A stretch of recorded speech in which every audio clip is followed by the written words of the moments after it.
ये गुफाएं जो अंतरिक्ष यान के प्रवेश द्वार जैसी लगती हैं? हाँ, बिल्कुल सही।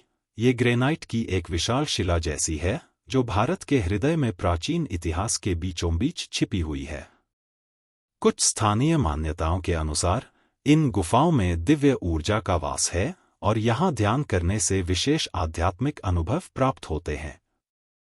बाराबर गुफाएं बिहार के जहानाबाद जिले में स्थित हैं और ये भारत की सबसे पुरानी कटआउट गुफाएं मानी जाती हैं।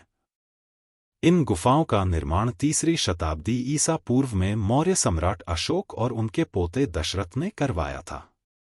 इंजीनियरिंग और कलात्मकता का एक ऐसा चमत्कार है जो हैरान और चकित करता रहता है। अज्ञात तथ्य मेरा स्वागत है। आइए इनके इतिहास, मिथक और तथ्यों के बारे में विस्तार से जानते हैं। बारबर गुफाएं ग्रेनाइट पहाड़ियों में खुदी हुई चट्टानों से बनी हुई कक्षों की एक श्रृंखला। भारत की सबसे पुरानी चट्टानों से बनी हुई गुफाएं जो आज तक मौजूद हैं। उनमें क्या रहस्य हैं? इन्हें कैसे बनाया गया और इनका क्या उद्देश्य था? क्या इंसानों ने वाकई इस प्राचीन आश्चर्य को बनाया है? माना जाता है कि 19वीं शताब्दी की शुरुआत में खोजी गई बारबर गुफाएं भारत में रॉक कट वास्तुकला के पुराने जीवित उदाहरण हैं, जिन्होंने खूनी किंगा युद्ध के बाद बौद्ध धर्म अपना लिया था। इन गुफाओं का उद्देश्य आध्यात्मिक ज्ञान की तलाश करने वाले भिक्षुओं और नास्तिकों के लिए एकांतवास के रूप में काम करना था। बारबर गुफाओं के बारे में सबसे खास बात यह है कि इनका निर्माण बहुत सटीक और चमकदार है। दीवारें और छतें इतनी चिकनी हैं कि वे लगभग दर्पण जैसी लगती हैं।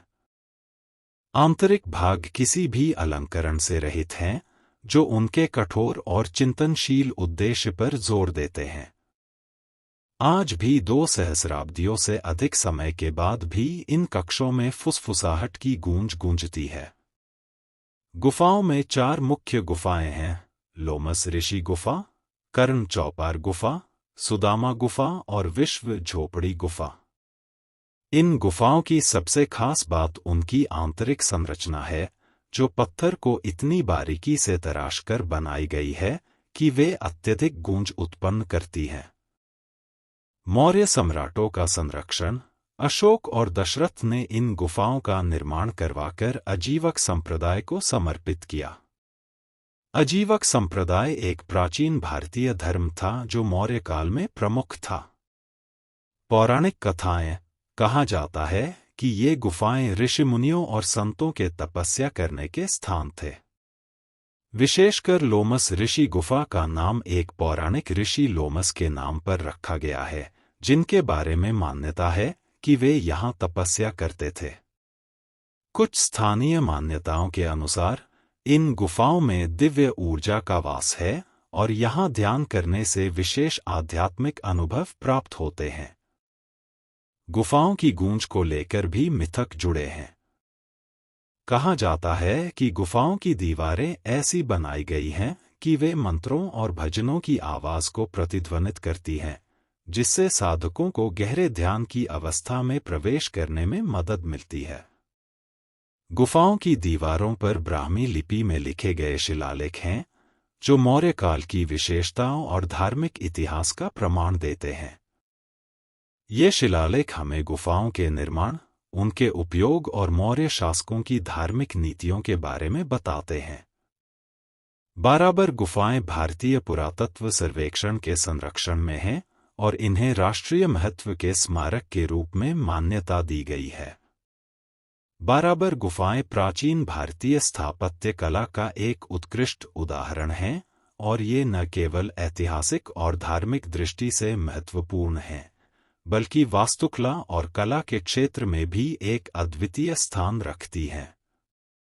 क्या ध्वनि प्रौद्योगिकी की एक प्राचीन वैश्विक समझ रही होगी जिसने विभिन्न संस्कृतियों को आध्यात्मिक या वैज्ञानिक उद्देश्यों के लिए अपने वातावरण में हेरफेर करने की अनुमति दी होगी?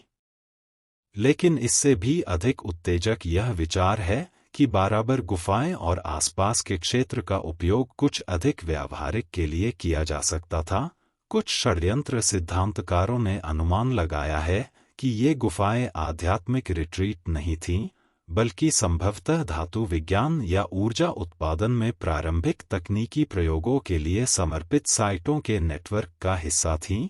प्राचीन भारत धातु विज्ञान में अपनी शुरुआती प्रगति के लिए जाना जाता था, विशेष रूप से लकड़ी की खोज के साथ। स्टील एक उच्च कार्बन मिश्र धातु है जो बाद में प्रसिद्ध हो गई।